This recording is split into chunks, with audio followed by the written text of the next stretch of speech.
Hola, buen día, profesor. Nosotros somos el equipo 2. Está conformado por mis compañeros Ángel, Emanuel y por su servidor Cristian. Y hoy vamos a hacer el video sobre lo que viene siendo la actividad 7, que se enfoca en lo que es la computación paralela. Y bueno, yo voy a empezar introduciendo al, al tema. Vamos a cerrar esto.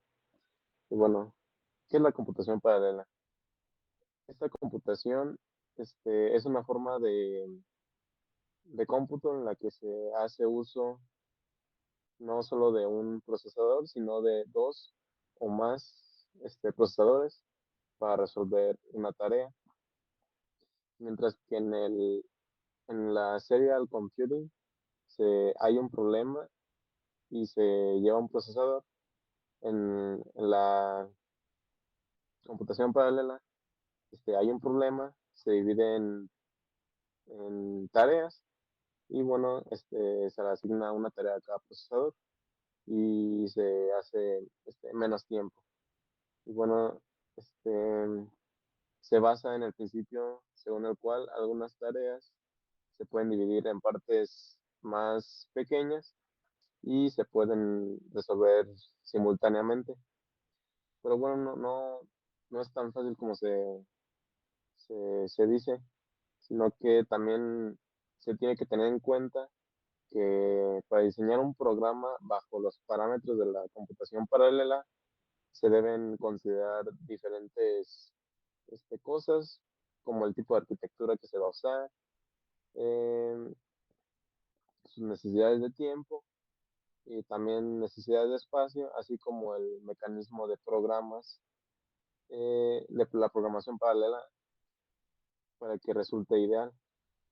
Y bueno, dentro de las características y propiedades a destacar de este tipo de computación, se encuentra que se puede implementar con el objetivo de acelerar algunos algoritmos y,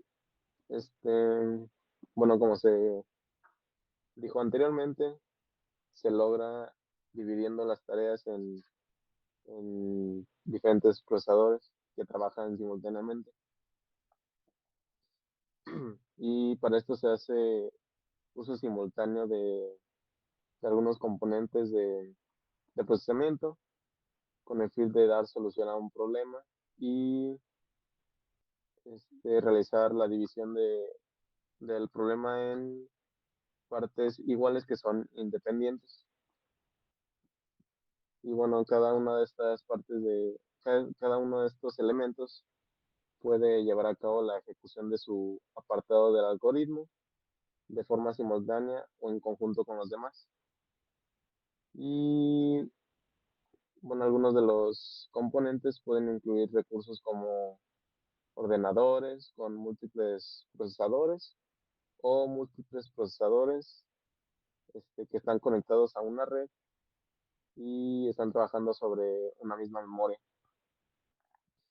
Y se aprovecha bueno, es aprovechada la computación paralela por los procesadores multinúcleos, pues se encarga de la división de los programas en operaciones secuenciales de menor tamaño para que de este modo se pueda ejecutar en paralelo.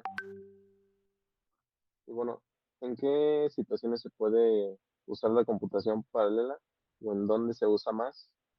Se, Esta computación se caracteriza por ser usada en lo que es la simulación y la investigación científica, debido a que este, es muy buena para hacer procesamientos de cálculo y operaciones muy complejas. Por ejemplo, en la computación gráfica, eh, se pueden resolver ciertas clases de problemas donde se producen desequilibrios de carga, incluso si los datos están distribuidos uniformemente entre las tareas. También es muy común en lo que es la predicción del clima y el cambio climático, donde por todos los años que se han este, hecho estas predicciones, si tienen predicciones, vaya la redundancia, sobre el cambio climático y, y el clima que va a suceder de aquí a 500 años. Y bueno, esto se hizo gracias a que en 1904 el físico Wilhelm Pejrness propuso un modelo de ecuaciones diferenciales para la predicción meteorológica, donde incluía 7 variables, incluyendo temperatura, lluvia y humedad. Y bueno, la computación paralela ayuda a que este proceso de hacer estas ecuaciones diferenciales sea mucho más fácil y podemos tener predicciones a mucho tiempo. También se puede usar mucho en lo que es la astronomía, ya que hay muchas aplicaciones de supercomputadores que están en la NASA, eh, donde se pueden simular igual eventos a futuro y también para probar teorías astronómicas. Y bueno, como en todos los casos tenemos ventajas y desventajas. Las ventajas es de que se puede resolver problemas que no se pueden realizar solo con un CPU único. También permite ejecutar problemas de una complejidad mucho mayor. Eh, el código este, que se ejecuta es mucho más rápido. Eh, igual se pueden hacer operaciones en mucho menor tiempo. Se puede hacer varias instrucciones simultáneamente y tenemos la ventaja de que se puede escalar y expandir. Pero, ¿qué desventajas tenemos? Bueno, tenemos muchos procesadores o muchas computadoras trabajando en una sola memoria. ¿Y qué significa? Que hay un mayor consumo de energía. También no se programa igual que en las con computación serial, sino que se usa otra computación, entonces es a veces más complicado el programar por este tipo de computación paralela. Eh, También por ser más compleja la computación, se tiene mayores costos de producción y mantenimiento. Este, Algunas veces si no se implementa muy bien, se puede llegar a tener dificultad para lograr la sincronización entre las tareas. Em, Como se pueden usar muchos componentes, este, es, bueno, esto se traduce a que puede haber más errores. Por ejemplo, si yo tengo 5 procesadores, pues puede haber 5 diferentes errores, o 10, o 20, y así. Entonces es más probable que haya errores en nuestros componentes. Y bueno, también puede haber retardos entre la comunicación de tareas. Y dentro de la computación paralela hay diferentes tipos. También está el paralelismo a nivel de bit, donde es cuando se aumenta el tamaño de- del procesador, bueno, el tamaño de la cadena de bits a procesar. Y bueno, este aumento de bits hace que se reduce el número de instrucciones que tiene que ejecutar el procesador en variables cuyo tamaño sean mayores a la longitud de la cadena. Por ejemplo, si en un procesador de 8 bits se quiere sumar dos números de 16 bits, se tienen que hacer dos instrucciones, entonces tomaría más tiempo. En cambio, si tenemos un procesador de 16 bits, esta operación solo va a tener una instrucción. Y bueno, en 1976 se empezó con 8 bits, a mediados de 1987 se evolucionó a los 16, luego a los 32, y hoy estamos, prácticamente todas las computadoras trabajan a 32 o 64 bits. Y bueno, podemos observar que hace tiempo que este tipo de método está estancado. ya que se quedó solamente entre los 32 y los 64 bits. También está el paralelismo a nivel de instrucción, donde este tipo de paralelismo consiste en cambiar el orden de las instrucciones de un programa y juntarlas en grupos para luego ejecutarlas en paralelo sin alterar el resultado final del programa.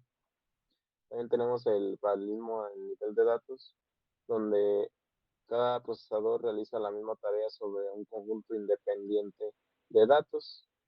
Y bueno, un caso clásico del paralelismo a nivel de datos es el calcular el valor de pi, este, usando el método Monte Carlo. Y por último tenemos el paralelismo a nivel de tareas, donde tenemos hilos y cada hilo realiza una tarea distinta a las demás. Y bueno, los voy a dejar con mi siguiente compañero para que les siga platicando sobre esta computación.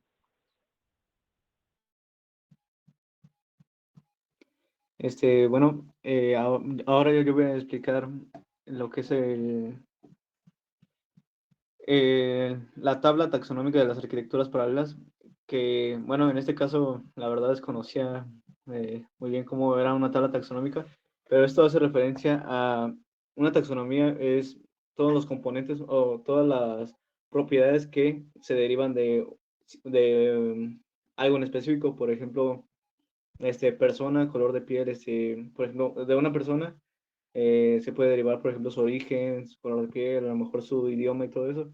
Entonces, por ejemplo, aquí fue lo que hice con esta tabla, fue tratar de, de segmentarla en base a las arquitecturas que se investigaron.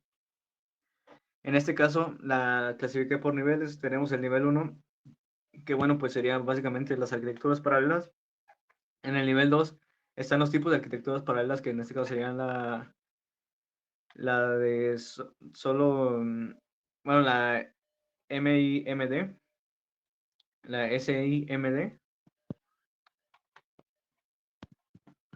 y bueno, la MISD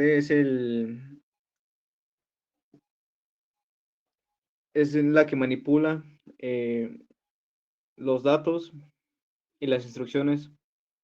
La que manipula solo los datos e instrucciones. La SIMD es la del flujo único de instrucciones y flujo único de datos. La MISD es la de flujo múltiple de datos, de instrucciones y flujo único de datos. Las híbridas son las que, bueno, son una combinación de ambas. Y las de propósito específico. En un nivel más abajo, que sería el nivel 3 por así decirlo, tenemos qué los caracterizan a estas arquitecturas. Y por ejemplo, tenemos en la parte de las de manejo de instrucciones y manejo de datos, tenemos por ejemplo lo que son los multiprocesadores, las multicomputadores, las multiprocesadores y las máquinas de flujo de datos. En el caso de sí, en el caso de las de flujo único de instrucciones y flujo único de datos, tenemos, bueno, procesadores matriciales.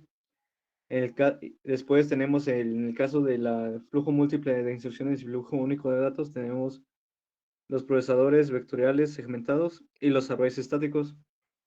En el caso de las híbridas tenemos las máquinas MISD, M- M- MIMD y SIMD, que son una combinación de las primeras dos, de las de flujo múltiple de instrucciones y flujo único de instrucciones. Y tenemos otra combinación que es entre las MIMD y las MISD. Y también tenemos las que son de propósito específico, que serían las redes de neuronas y los procesadores con lógica difusa. Derivados de las MIMD y de las de multiprocesadores y multicomputadores, tenemos la UMA, CCUMA, la NUMA CC-NUMA, y también tenemos la de paso de mensajes y memoria virtual. Básicamente esta sería la segmentación de la arquitectura de computadoras planteada por taxonomía. En el primer caso, en el nivel 2, las tenemos divididas por subtipo de taxonomía. En el nivel 3 tenemos la característica tenemos la característica de la arquitectura. Y en el último nivel, que pues nada más aplicaría para los multiprocesadores y multicomputadores, sería los ejemplos, más que nada. Y pues bueno, pasando ahora sí a lo que es el siguiente punto, de,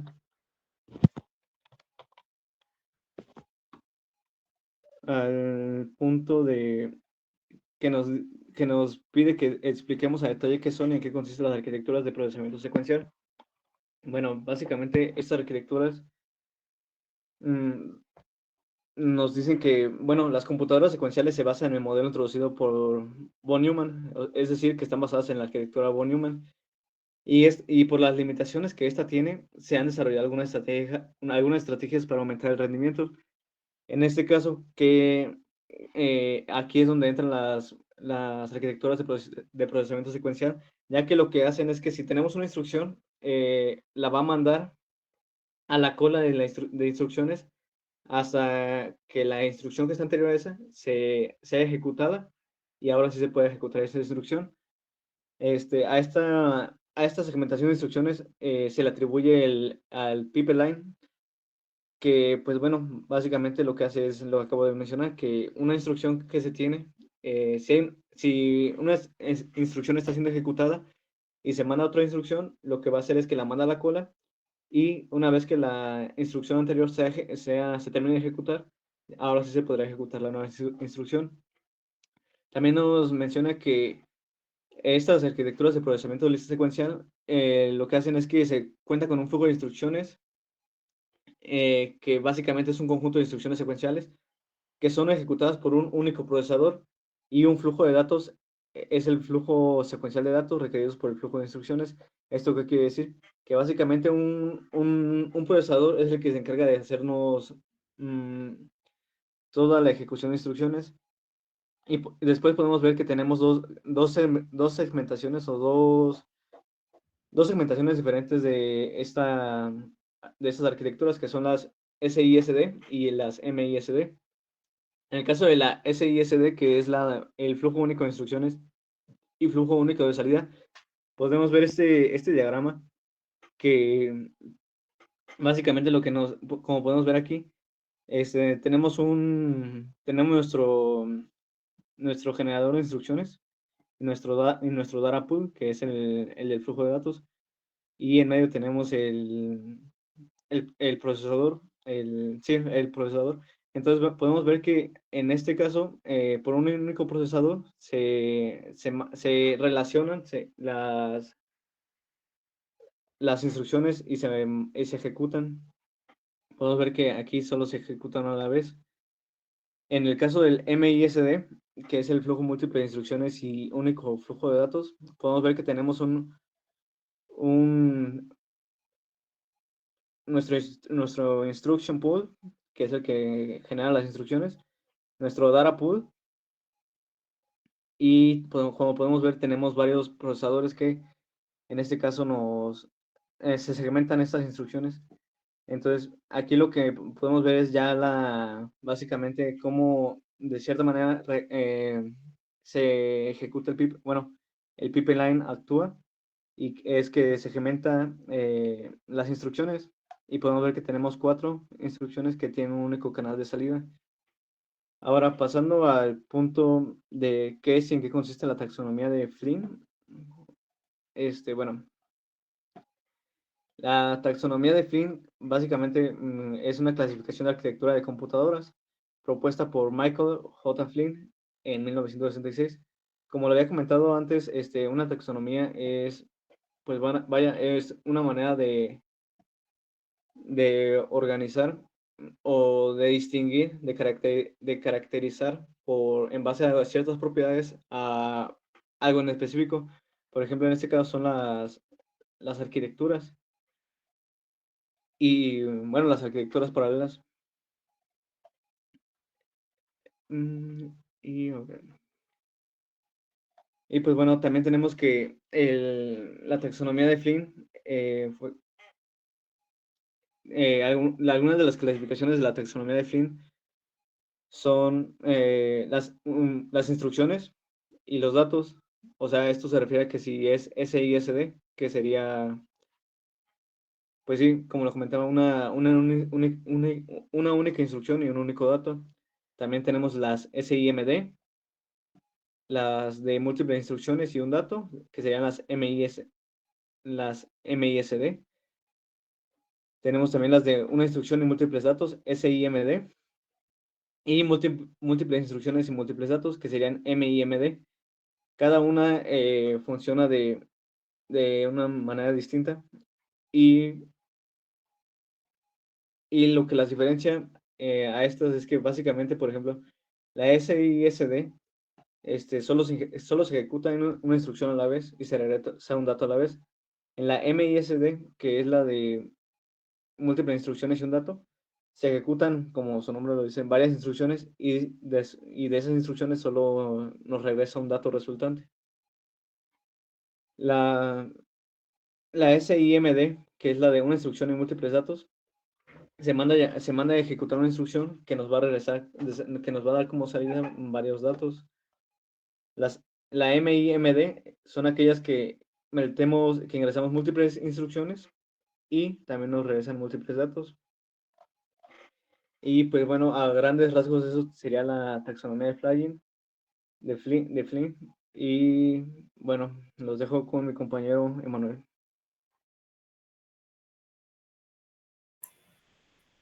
Bueno, ahora me toca explicar el tema de organización del espacio de direcciones de memoria. Bueno, primero, ¿qué es un espacio de memoria? ¿Qué es un espacio de dirección? Pues es todo el rango de direcciones el cual es accesible por un programa o un sistema informático. Y pues, bueno, la organización de espacios de direcciones de memoria se refiere a la gestión. Pero todavía el micrófono está prendido. Se refiere a la gestión de la memoria y la asignación dinámica de recursos a petición de un programa o sistema informático. ¿A qué se refiere con dinámico? Pues va a ser intermitente el cambio que se presente entre lo que se ocupe en un programa determinado. Pues bueno, para eso existe la llamada memoria virtual. Esta nos ha permitido este control, pues permite compartir eh, memoria de forma eficiente y segura entre diferentes programas y elimina los problemas que se pueden presentar a la hora de estar limitado por la memoria principal. ¿A qué me refiero? Una memoria virtual se puede decir que es como si tuvieras una memoria que abarca tanto la RAM como un disco duro, pero para fines prácticos en un programa es como un solo bloque de memoria, una misma sección homogénea de memoria. Entonces, la relación con el procesamiento paralelo es que si múltiples programas se ejecutan a la vez, se tendrá el problema que la memoria requerida para cada uno de ellos, la memoria RAM, sea mucho mayor que la capacidad. El problema es que la memoria que ocupen los programas sea mayor a la capacidad actual de la memoria RAM disponible. Sin embargo, solo se necesita que la RAM contenga las partes activas del programa. Cuando dichos programas tienen que compartir memoria con otros, lo hacen de manera dinámica. Así que es preferible que cada uno de los programas compile en su propio espacio o bloque de memoria. Y ahora voy a hablar acerca de, expandiendo esto, acerca de los métodos de gestión de memoria. Bueno, dicen tres principales métodos de gestión de memoria, que viene siendo paginación, fragmentación y swapping. En el de paginación se tiene que la memoria se divide en bloques fijos llamados páginas. Estos facilitan el intercambio entre la memoria secundaria y la primaria, entre la memoria RAM y el disco duro. Pero, por ejemplo, si nosotros queremos darle prioridad a un programa, o sea, mandarlo a segundo plano, por así decirlo, que no lo consideremos importante, se va a usar el método de swapping, el cual de tajo va a intercambiar entre estas dos memorias todo un programa o proceso. Mientras tanto, la segmentación divide el programa en unidades lógicas, por así decirlo. Por ejemplo, se podría segmentar a lo mejor por subprocesos, por hilos, y esto puede ayudar al proceso, ¿cómo se llama? A sistemas multiprocesador. Y pues realmente los tres métodos de gestión pueden trabajar en conjunto para facilitar el manejo de hilos y multiprocesamiento. Y ahora el siguiente tema que sigue es, ¿qué son los sistemas de memoria compartida? Bueno, los sistemas de memoria compartida se tratan de arquitecturas las cuales los procesadores comparten la misma memoria, ya sea una sola memoria física o múltiples memorias físicas individuales, pero tomando el tema anterior, al estar vinculadas a como una memoria virtual, se sigue manejando como si fuera una sola memoria. Entonces, es necesario tener en cuenta cosas como, ¿cómo se llamaba? Déjame buscar.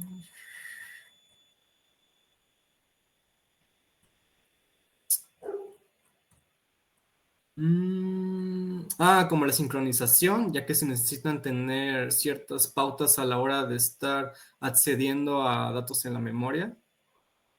Y pues se puede decir que en una memoria unificada, los procesadores pueden compartir información entre ellos y de hecho también pueden compartir cosas como variables o estructuras de datos llamados búferes.